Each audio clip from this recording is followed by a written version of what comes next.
In this tutorial, I'm going to show you how to fix the green screen glitch error in CapCut PC. So as you can see, I've imported this video onto my timeline over here.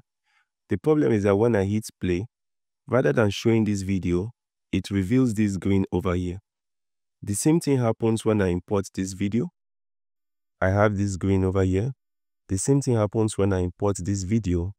I have this green over here.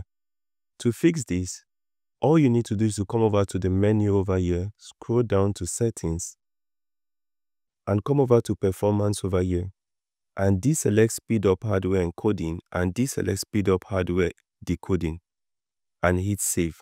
Now the next thing you need to do is that you need to delete this video since you have already had them imported. I'm going to hit Ctrl A and delete them, and I'm also going to delete them from CapCut because they've already been rendered.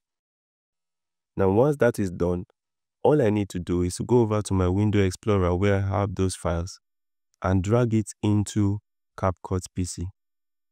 And if you still have this issue, all you need to do is to close CapCut and reopen it again. And as you can see, this video is playing fine right now.